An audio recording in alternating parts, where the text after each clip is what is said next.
Shalom, salam sejahtera bagi kita sekalian. Assalamualaikum warahmatullahi wabarakatuh. Om Swastiastu, Namo Buddhaya, salam kebajikan. Perkenalkan, nama saya Jian Frigia Tarip dengan NIM 2214201083. Video ini dibuat untuk memenuhi tugas ujian tengah semester dengan dosen pengampu Nurse Michelle Kairupan Eskep MKos. Dalam video ini saya akan membahas tentang tren dan isu keperawatan gerontik. Populasi lansia di seluruh dunia mengalami peningkatan yang signifikan dengan perkiraan di Amerika Serikat mencapai hampir 600 juta orang berusia 60 tahun ke atas dan diproyeksikan meningkat menjadi 2 miliar pada tahun 2050, melampaui jumlah populasi anak-anak usia 0-14 tahun. Di Indonesia sendiri, jumlah lansia juga mengalami peningkatan dengan proyeksi dari 7,28% pada tahun 2022 menjadi 11,34%. Hal ini merupakan tantangan bagi kita semua untuk dapat mempertahankan kesehatan dan kemandirian di usia senja.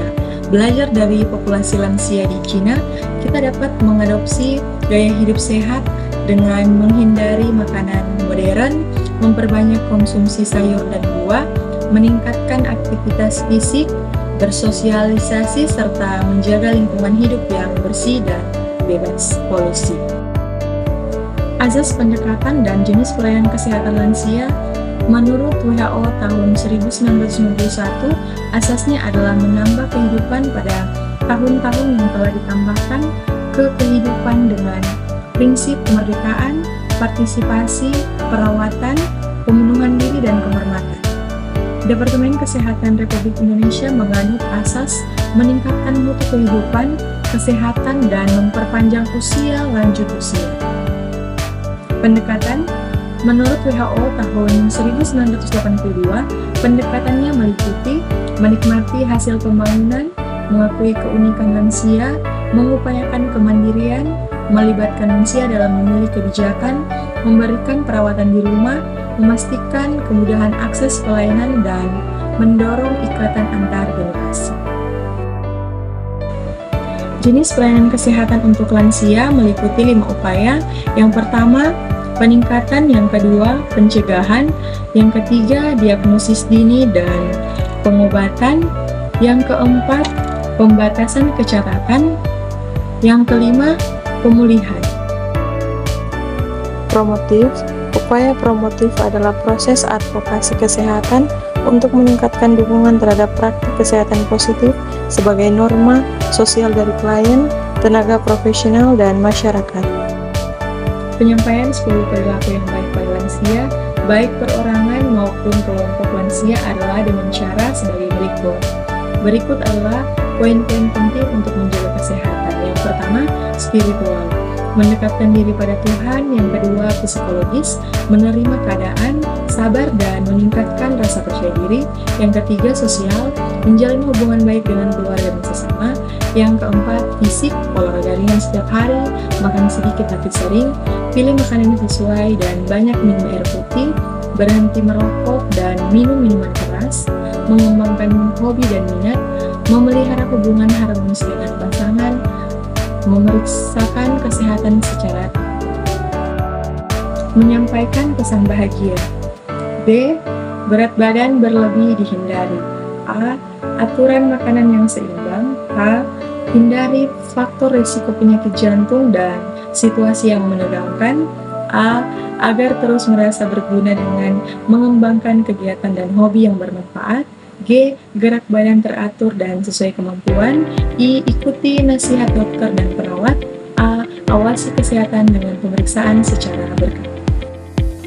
Preventif, pencegahan primer ditujukan untuk lansia sehat, meliputi konseling, berhenti merokok dan alkohol, dukungan nutrisi, olahraga, keamanan di rumah, manajemen stres, penggunaan medikasi yang tepat. Pencegahan sekunder, pemeriksaan untuk penderita tanpa gejala atau dengan faktor risiko meliputi kontrol hipertensi, deteksi dan pengobatan kanker, screening atau pemeriksaan rektal, mamogram, pap smear, gigi dan mulut, dan lain-lain. Pencegahan tersier dilakukan setelah ada gejala penyakit dan cacat, meliputi mencegah cacat bertambah dan ketergantungan. Perawatan bertahap: yang pertama, perawatan di rumah sakit; yang kedua, rehabilitasi pasien rawat jalan; yang ketiga, perawatan jangka panjang. Jenis pelayanan pencegahan tersier: mencegah berkembangnya gejala dengan memfasilitasi rehabilitasi dan membatasi ketidakmampuan akibat kondisi kronis. Misalnya, osteoporosis atau inkontinensia urin atau fekal, mendukung usaha untuk mempertahankan kemampuan berfungsi.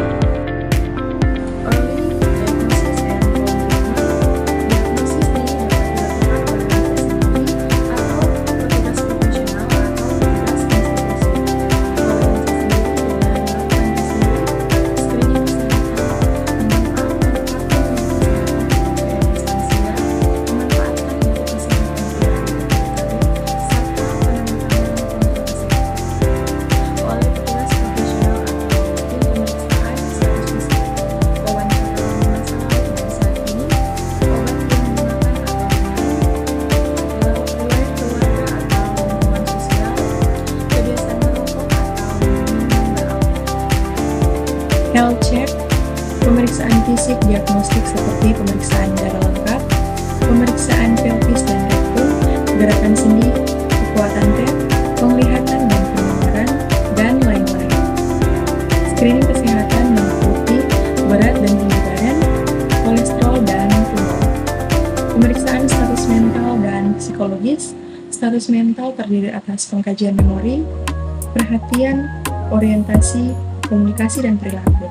Pemeriksaan status fungsi tubuh, apakah mandiri, kurang mandiri, dan ketergantungan. Rehabilitasi: pelaksana tim rehabilitasi yaitu petugas medis, paramedik, dan non-paramedis. Prinsip: mempertahankan kenyamanan lingkungan, istirahat, dan aktivitas mobilisasi. Pertahankan kecukupan nutrisi, pertahankan fungsi pernapasan, pertahankan fungsi pencernaan, saluran kemih, psikososial, dan komunikasi. Upaya rehabilitasi: penglihatan berkurang atau tidak bisa melihat. Yang pertama, upaya rehabilitasi bagi lansia dengan keterbatasan pergerakan atau imobilisasi. Yang kedua, upaya rehabilitasi bagi lansia dengan kepikunan atau demensia. Sekian video dari saya tentang tren dan isu keperawatan gerontik. Terima kasih.